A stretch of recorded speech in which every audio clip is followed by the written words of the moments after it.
Hi, welcome to the Incompatibles. I'm Lori. I'm Baron. I'm an introvert. I'm an extrovert. I take my time. I get it done. I lean left. I lean right. I'm a dreamer. I like reality. I can read emotions. I know how to read a map. How do incompatibles make a life together? We've done it for 40 years. All right, so let's talk about how we like to watch TV and what entertains us, because we have some incompatible preferences. Yes, for sure. What do you like to watch on TV? All right, so when I'm watching TV, I want to escape my life a little bit and escape the problems and complexities of life. So probably a go-to for me would be a good sitcom. I mean, going way back to Cheers. I remember grieving when that show ended.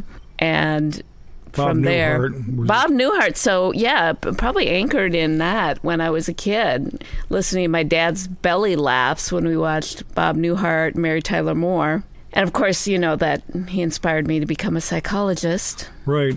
Nice autographed photo you have on your desk. Yes, a gift from you, which was very sweet. When I got my first office in a high-rise downtown, like Bob Newhart, the image I developed from him, you somehow got Bob Newhart to sign a portrait and framed it for me. That was very sweet. Yeah, that was neat. So he was an inspiration. I like that show too a lot, but that's decades back for most people. So what do you like to watch now?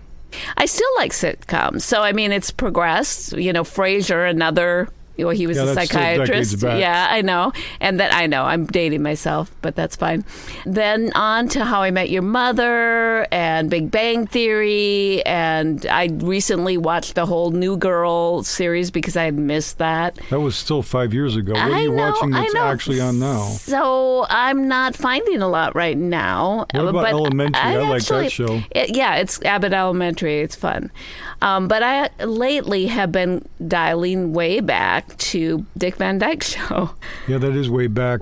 Yeah, and finding that, you know, there's something comforting. A sitcom, what I like about a sitcom is that there'll be a problem, but in a half an hour, you know it's going to get resolved. Okay, so you just want it all wrapped up quickly. Yeah, I want a life that problems are solved just that easily. I mean, as a psychologist, I dig into complex problems. I'm interested in that as a psychologist, but I want something different, easier on my time off. Yeah, not me. I want a puzzle. Yeah. I like to watch mysteries. So you got Shetland, Wallander, A Touch of Frost. I love that show. I watched all the seasons that was on for like 15 years. Yeah, you and your mom, there's this British mystery, and your sisters. Yeah, anything with sort of a stark landscape and bad weather and a moody person who doesn't talk about their emotions and a corpse. And that's a good show for me. So talk about that, because that flummoxes me. I mean,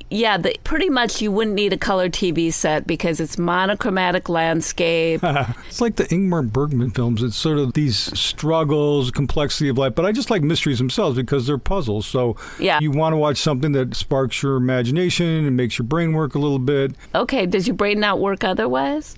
No, it's dead the other time. It's just automaton. I just like the continued challenge of whatever is on TV. I mean, that's why people watch game shows, because we have to think quickly to get to a solution. So to me, a mystery is a little bit longer process of challenging yourself to find the solution. So people love detective books. You know, they've loved detective books for a long time. So I love reading mysteries, and I like watching mysteries on TV. So that's kind of my go-to. Okay, so I just want to pick up on something you said about it's active, is what I'm getting from that. You're actively involved because you're solving a problem as you watch. Would you say that's fair? Yes, that's fair. Okay. Because I think that also goes to how you watch TV a little bit. How do I watch TV? You're about to tell me. If you're bored, you fast forward. And you never like to watch the introduction, the recap. I mean, I kind of get that.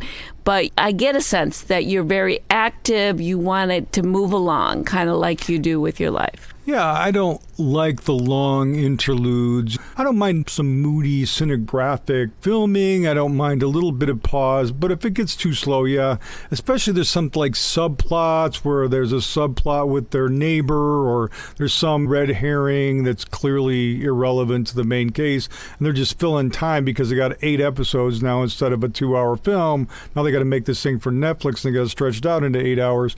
Then I might skip past some of the like personal stuff. But for the most part, I watch the whole thing. But I'm going to go to anything. It's definitely going to be mystery. Although I do like other things. We talked about how we are compatible when it comes to watching things that are creative. So the Glow Up show, the British Baking show. This is a funny thing. Okay, yeah. I can't believe I actually like that show. It's another category that I like is creative competition, like Project Runway and Chopped and some of those.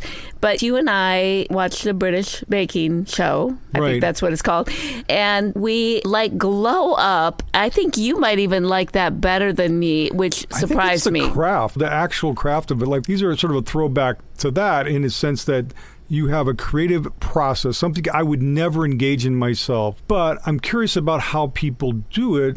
Even the fashion shows that I know nothing about fashion. I could care less about how clothes are made. But watching it is fascinating. And this is where you really use the fast forward because you like to get to the outcome. Really. Yeah, I don't really care about the people that much. I mean, I do like to see what they create, and some of the interlude is good, but mostly I just am fascinated by what they're able to create. And it's impressive that people can do these things. And so many people have so many interesting talents, things that elude me completely. All right. So this is the Incompatibles, though. So where do we differ? Well, you like to watch short, funny things for 30 minutes, and I like to watch things that are complex and long. So I don't want to just sit there for 30 minutes and leave. If I'm going to engage in TV, I'm going to be there for an hour and a half. That drives you crazy because now I've consumed an hour and a half or 2 hours of time in the middle of the depressing landscape. Okay, so it's not depressing to me.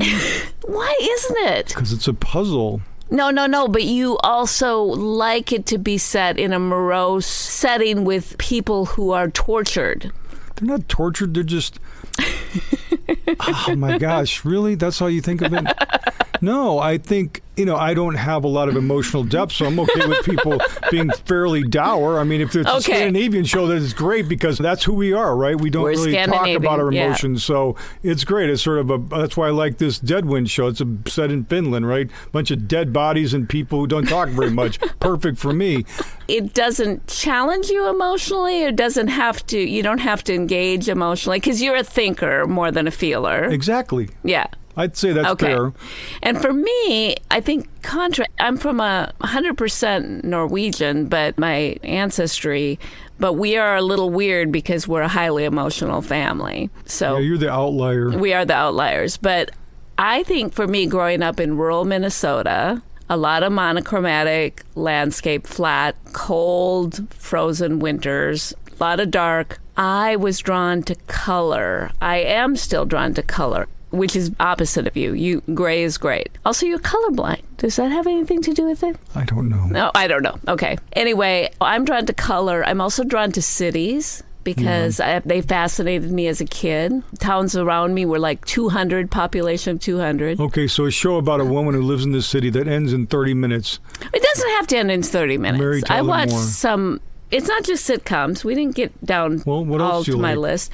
I like feel-good shows like Ted Lasso, but who doesn't? I also like films that take me to a different culture, often a city, like Midnight Diner is in Tokyo. You like that too. Sure. Atelier, which was a show that was only like one season and got canceled, but it was a really cool show set in Tokyo. It was about a little atelier, made lingerie. Really interesting.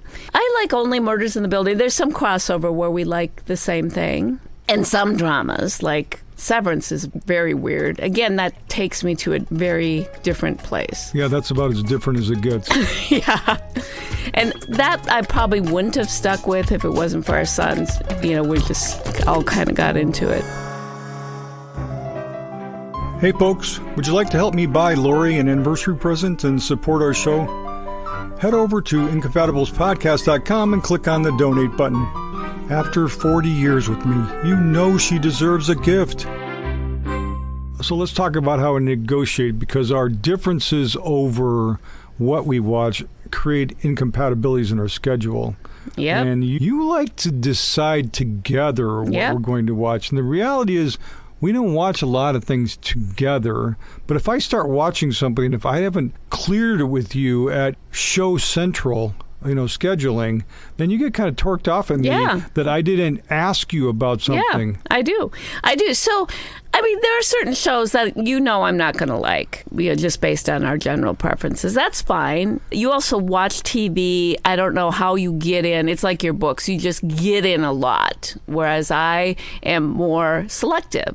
I will watch fewer shows. So how do you want me to actually bring this up? Because I'll be watching this show and you'll come down and you'll start stomping your feet that I didn't ask you about. Yeah. So why if you start think watching it's... this? Wait. Watch this, and then you watch an episode. Yeah, this sucks, whatever, I'm not going to watch it. And then you walk off. I want that opportunity. I'm an introvert.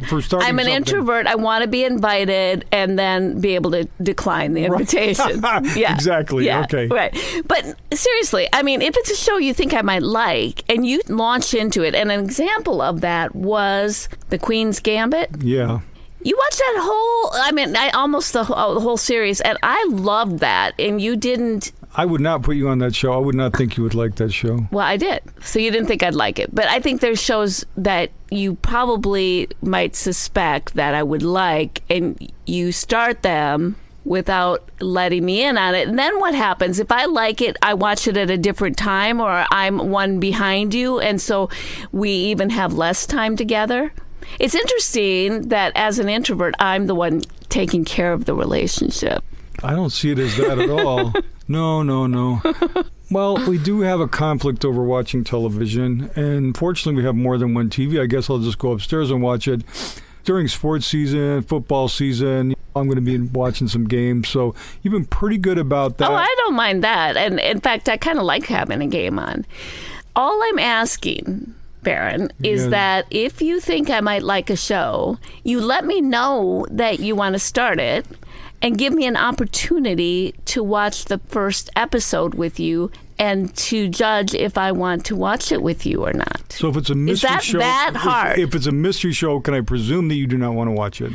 Okay. Generally, yes. See, this is the problem. Yes. There's this huge gray area in your brain where there's this massive landscape. If it's a British mystery. Let me finish. Yeah. There's this massive landscape where you want to retain some sort of like bracket system where if I tread over it even just a little, that you might in 5% be interested in, that I should have talked clearly with you. I think if we know about cheating on your spouse with shows, you know about that thing, don't you? I don't do that. If I'm going to watch a TV show with you, I'm going to watch with you. I don't want to go ahead. That's stupid. So okay, you're not going to do that. I care less about that. Okay, but you're still going to... going to... I just want to not have to like clear things with you, like I have to call up the flight control center. Oh, to come make on, sure we're in a relationship. We have to clear things all the time. Yeah, but not to the extent that you like the TV shows cleared. Oh, so okay. So yes, so I would say that if it's a dour mystery set in barren landscape, count me out. Excellent. Okay. If it is a mystery, like Only Murders in the Building with some comic elements,